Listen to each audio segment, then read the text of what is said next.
Salem. Even the name whispers on the wind like a half-forgotten nightmare. Twisted trees claw at the fringes of the town, their branches gnarled like skeletal fingers. Cobblestone streets, slick with the memory of rain, echo with the phantom footsteps of the accused. A chill hangs heavy in the air, a constant reminder of the darkness that stained this place. The legacy of Salem is steeped in fear and paranoia. Shadows seem to cling tighter here, and the veil between our world and the next feels thin, almost translucent. It's a place where history bleeds into the present, where the echoes of screams still pierce the night. Tourists flock here, drawn by the macabre lure of the witch trials, eager to glimpse the darkness that lingers. They seek out haunted houses and cemeteries, their cameras flashing, hoping to capture a spectral face, a fleeting image of the supernatural. Little do they know they tread on hallowed ground. Salem's past is not so easily confined to history books and guided tours. It seeps from the very soil, whispering through the leaves, a chilling reminder that some stories refuse to stay buried. In the dead of night, when the moon hung low and full, casting an eerie pallor over the town, witches gathered in the woods. They came cloaked in darkness, their eyes burning with unholy light, their voices a chorus of hushed whispers and incantations. These were not the harmless practitioners of herbal remedies and folk wisdom. These were women possessed by something ancient and evil, their souls forfeit to powers beyond human comprehension.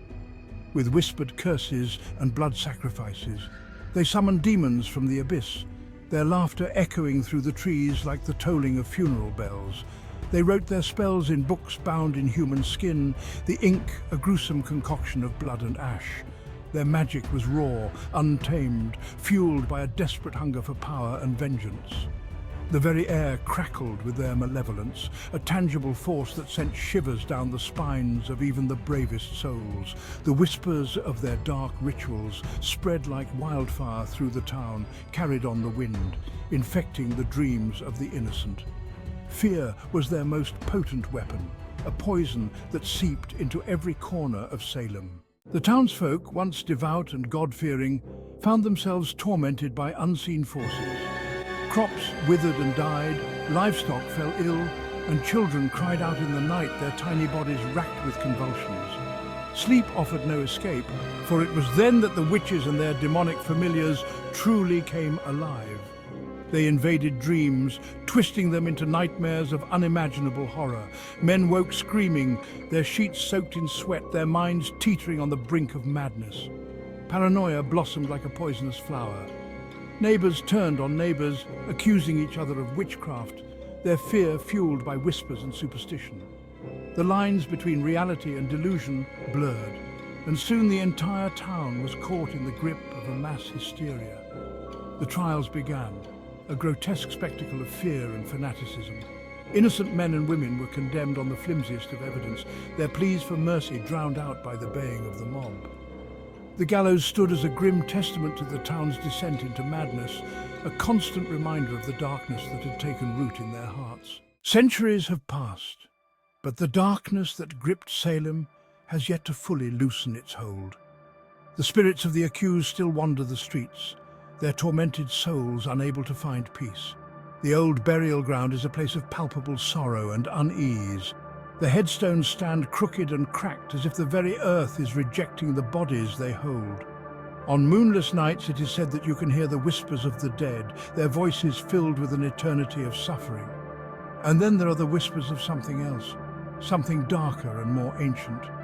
The demons summoned by the witches still lurk in the shadows, feeding off the fear and despair that cling to this cursed town. They are drawn to places of power, to the sites of ancient rituals and the graves of the accused.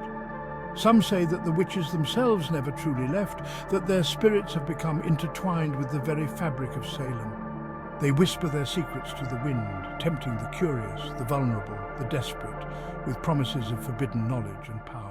The legacy of the Salem witch trials is a chilling reminder of the dangers of fear, superstition, and the human capacity for cruelty.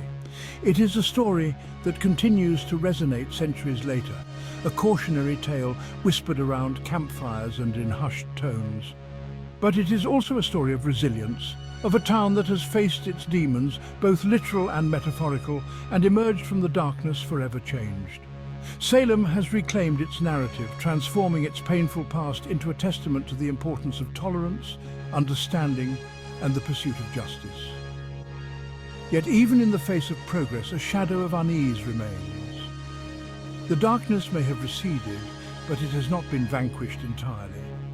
It lingers on the edges of perception, a constant reminder that some wounds never truly heal, and some stories refuse to be forgotten.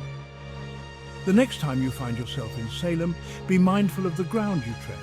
Listen closely to the whispers on the wind. You just might hear the echoes of a darkness that has haunted this town for centuries, a darkness that may never truly die.